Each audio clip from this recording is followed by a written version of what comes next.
Salamat po, Mr. Presiding Officer. Para sa Counsel for the Defense, Mr. Presiding Officer, just for clarity, ano pong relevance nung video na ipinakita ni Attorney Zuleika Lopez? Sinasabi po ba ng depensa na yung mga alleged threats o alleged incitements ni VP Duterte ay prompted nung detention ni Attorney Lopez? Yes, Your Honor. There was a systematic oppression made by the House of Representatives dating back from their even before their mini trial, Your Honor. The committee headed by Representative Joel Chua began investigating the Vice President and her people, even when Attorney Zuleika Lopez was being interviewed by the House Committee of Quadcom Committee, Your Honor. Even if she was answering the questions faithfully and to the best of her ability, she was cited in contempt, detained. Her lawyer was not allowed. Her lawyer was not allowed to be with her when they were trying to detain her in the Women's Correctional Facility, Your Honor. So, Mr. Presiding Officer, Counsel for the Defense, position po ba ng depensa na pwedeng palampasin ang alleged grave threats kung may masasabing lehitimong dahilan para magbanta? Your Honor, that is not the point. No. Mr. Presiding Officer, I am making a point through my question and I am asking the good counsel for the defense dahil sinabi nila there was a systematic oppression that yes, yan po ang nag-prompt nung alleged grave threats and alleged incitements ng Vice President na prompt po ng detention ni Attorney Lopez na kanyang inilarawan sa ipinakitang video kanina. Kaya itinatanong ko kung yan ba ang posisyon ng depensa na pwedeng okay lang or pwedeng tanggapin ang grave threats kung may masasabing lehitimong dahilan para magbanta. Yes, Your Honor. Before counsel Yes, for Mr. Presiding responded answers, although he already answered in the affirmative, No, Your Honor. I was just referring to we before. would like to remind the senator judges to be cautious in making counsels for either party make conclusions of law and fact instead of presenting evidence through a witness they will present or through direct, cross, redirect, or recross. Because if he answers Senator Judge Ontiveros, that would effectively place on record a conclusion of fact and law, not drawn from a witness, which they can very well do so during their closing remarks. And when I allow him to speak by way of repartee to the peroration yesterday and discussion yesterday by counsel for the prosecution. But other than that, as agreed with some of the senator judges, we would try to limit the answers of the counsels for the parties. With your indulgence, Senator Judge Ontiveros, please. I submit, Mr. Presiding Thank you, Officer, may I just in closing make of record that I also appreciated and also submitted to the ruling of the Presiding Officer yesterday because I appreciated that it partook of the history of impeachment proceedings in this court. Pinag-aralan ko rin po ng maigi ang mga nakaraang mga impeachment trials at di hamak na pati noon naging liberal ang pagpapahintulot nila sa mga katanungan ng mga senator judges para lang mas maliwanagan ang iba't ibang punto. So I again thank the good presiding officer and again reiterate my submission to his ruling and thank the good counsel for the defense for his response. We thank Senator Ontiveros for indulgence and understanding. Senator Villanueva. And thereafter, Senate President Gatchalian. You may proceed, sir. You have 2 minutes. Thank you, Mr. President, Mr. Presiding Officer. May I just point out something to the witness. Mr. President, Your Honors, the witness mentioned yesterday that reported statements of the Vice President were referred to the Presidential Security Command and evaluated in coordination with the National Security Council. Just to assist the court in evaluating the relevance and weight of the government security response in determining whether the respondent's conduct constitutes an impeachable offense. May we know from the witness could the witness explain yung threats po ba, how threats against the president are ordinarily assessed by the government? Kasi dito yung lumalabas yung pag-weigh natin whether or not meron bang bigat yung threat o ito'y ordinaryong threat na nangyayari sa pang-araw-araw nating buhay. Specifically, Mr. Witness, what factors are taken into account in evaluating a reported threat and in determining appropriate measures?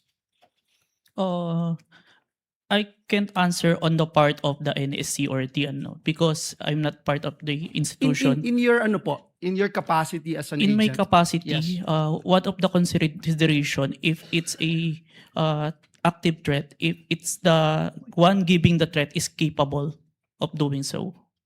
Meaning If someone high-ranking officials, and if you say an high-ranking and have official, a capability or power over to implement those such threat, it is considered, sir. example, a mayor, perhaps? Would you say a high-ranking official? A congressman?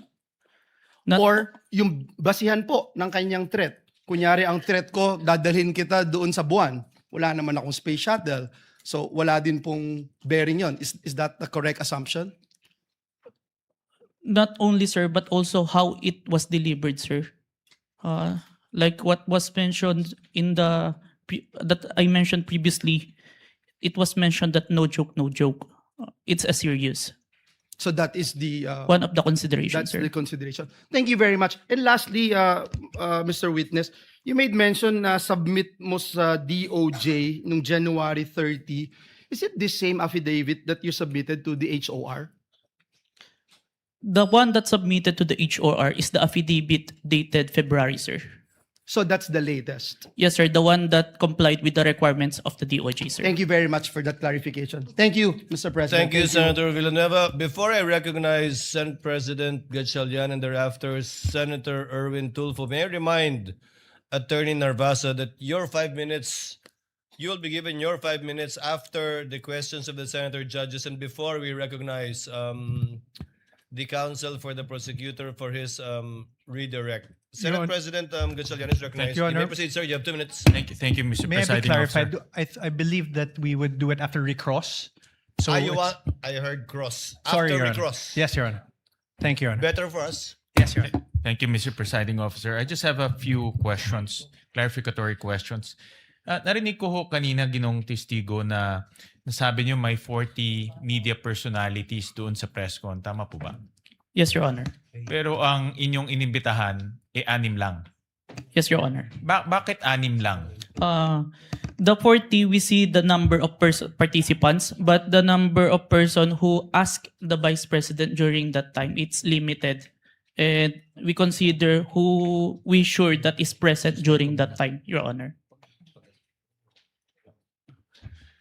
Meron bang kayong criteria kung paano pipiliin itong mga media personalities or kung sino lang ang nagtanong? Kasi kahit hindi ka naman magtatanong, nandoon ka naman, naririnig mo yung mga diskusyon, meron ba kayong mga criteria kung paano pumipili ng media personalities? Yung sure po namin na present during that time, kasi kapag hindi po kasi kayo nagtanong, hindi po magpa-pop up yung mukha nyo tsaka yung pangalan nyo. Okay. At itong mga 6 na sinupinan ninyo, ano yung kanyang common statement na ibinigay? kinonfirm po nila na present sila during the November 23, 2024 press conference, and yung utterance po ni Vice President narinig po nila. Okay, I believe ilan dito sa mga personalities ay ipapatawag rin. So tatalon ako sa ibang topic. Nakita ko kanina itong tungkol sa MaxCore Interventures at nakita ko kanina pinakita yung Articles of Incorporation. Mukha siyang supplier ng equipment. Ngayon, nasabi rin na doon ka nag-training for 2 weeks. Sino nagbayad ng training? Sir, the training is included in the procurement of digital forensic tools. In the procurement document, it ni-require po si MaxCore na mag-provide po ng training included in the equipment, sir. Nung paggamit ng equipment. Tsaka yung yung process po ng digital forensic as a whole. Yung kanya lang sila ba ay 'di ba sa mga IT, let's say Oracle, alam natin kilala yan pagdating sa IT. Si MaxCore ba ay kilala pagdating sa digital forensic training?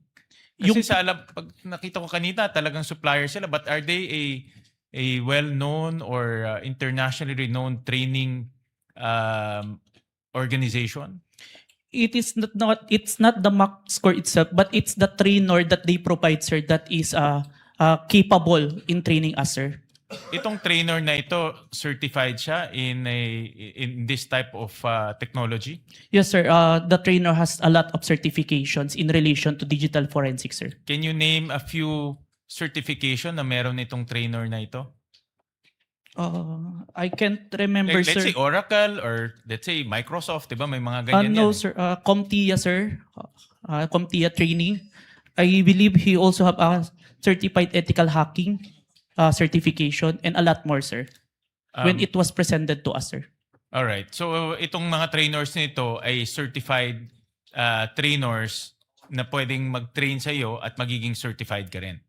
Yes, sir. Initial na akong certificate, sir. Lastly, Mr. Presiding Officer, after training, nakakuha ka ba ng certification na katulad sa kanila?